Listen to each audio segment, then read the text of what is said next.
IUI होने के बाद में हर पेशेंट आके एक सवाल पूछता है कि मेरा आईयूआई फेल क्यों हुआ, जबकि पहले से समझाया हुआ होता है कि आईयूआई की सक्सेस के चांस में 10 से 15% होता है। जो नॉर्मली 3% होता है ये बढ़ के 10 से 15% हो जाता है आईयूआई में। पर ये सवाल का जवाब कि मेरा आईयूआई फेल क्यों हुआ, मैं यहाँ देने जा रहा हूँ। मैं डॉक्टर सुनील जिंदल हूँ, रिप्रोडक्टिव मेडिसिन स्पेशलिस्ट हूँ। सबसे ज़्यादा आनंद प्राप्त होता है जब आपके बेबी होता है। ये मुझे बताना आपको ज़रूरी है और आपको शेयर करना ज़रूरी है जिनकी बेबी नहीं हो रहे, कि अगर आईयूआई में सक्सेस नहीं मिली तो क्यों नहीं मिली। ये आंसर मैं आपको देने जा रहा हूँ। तो मैं एक एक करके आपको गिनाने वाला हूँ कि आपको बेबी अगर नहीं हुआ है तो क्यों नहीं हुआ है आईयूआई में, और एंड में दूंगा एक बोनस टिप। तो पहली चीज़ तो यह है कि अगर आपकी पुअर एग क्वालिटी है, मतलब आप पॉलीसिस्टिक हैं, अंडे आपके बहुत सारे बने हैं लेकिन अंडे उनमें से अच्छे नहीं बने हैं, तो यही अंडे तो प्रेगनेंसी देंगे। उस कंडीशन के अंदर प्रेगनेंसी होने का चांसेस कम रहते हैं। बिना स्टिमुलेशन के प्रेगनेंसी के चांसेस और कम रहते हैं, और अगर इंजेक्शन लगा के स्टिमुलेट किया है और अंडे अच्छे नहीं बने तो प्रेगनेंसी हो सकता है नहीं हुई है। दूसरी चीज़ है एज।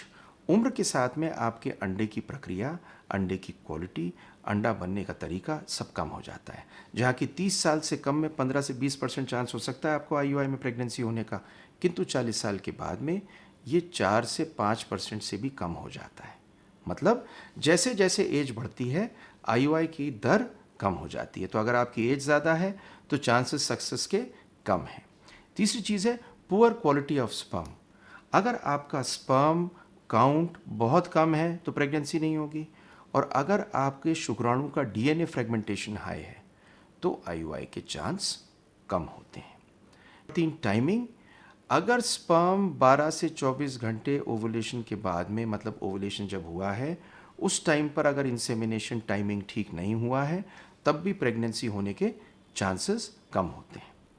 अगर आपकी बच्चेदानी की लाइनिंग, जो बच्चेदानी की झिल्ली है, वो प्रॉपरली उस टाइम पर बनी हुई नहीं है जिस टाइम पर आपका अंडा रप्चर किया और उस टाइम पर कमज़ोर है, या कोई इन्फेक्शन आपके बच्चेदानी के अंदर मौजूद है, वो एक रीज़न होता है जिसकी वजह से प्रेगनेंसी नहीं होती। क्योंकि बच्चा बनने के बाद में नले में इसी बच्चेदानी में आके और इसी लाइनिंग में तो चिपक के आगे इसको पोषण मिल के आगे बढ़ेगा। ये एक बहुत बड़ा कारण है। बहुत सी बात में ओवुलेशन अच्छा नहीं होता, हॉर्मोन्स अच्छे नहीं होते, अंडा बनने के, अंडा बढ़ने के और उसके बाद में प्रेगनेंसी करने के नहीं बनते। ये कंडीशंस भी प्रेगनेंसी नहीं देती। और प्रोजेस्टेरॉन एक हार्मोन जो नॉर्मली हम बाहर से हमेशा देते हैं आईयूआई के बाद में, कई बार इसकी क्वांटिटी शरीर अपने आप नहीं बनाता प्रॉपर, इसलिए बेबी नहीं होता। तो मैंने आपको सारी की सारी चीज़ें बताई हैं कि poor quality of egg, age, sperm, timing, uterus की लाइनिंग, ओवुलेशन की कोई प्रॉब्लम और प्रोजेस्टेरोन, अगर ये सब चीज़ें खराब होंगी तो बेबी होने में दिक्कत होगी।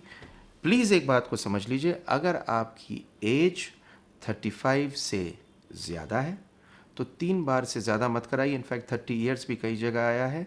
और अगर आपकी कम है तो 6 बार आप आईयूआई करा सकते हैं। ये मेरा आपको बोनस टिप है। और इम्पॉर्टेंट चीज़ ये है, घबराइए मत। अगर आप अच्छे कैंडिडेट हैं और आपका आईयूआई फेल हुआ है, आप अगर अच्छी जगह आईयूआई करा रहे हैं तो डॉक्टर लग के आपको आईयूआई से प्रेगनेंसी की कोशिश करेंगे। और अगर आईयूआई से फेल होता है तो आईवीएफ तो है ही ना, बेबी आपको ज़रूर होगा। Please do not worry about it. Like, subscribe, notification का बटन दबा दीजिए। Would love it when you have a baby. Thank you very much.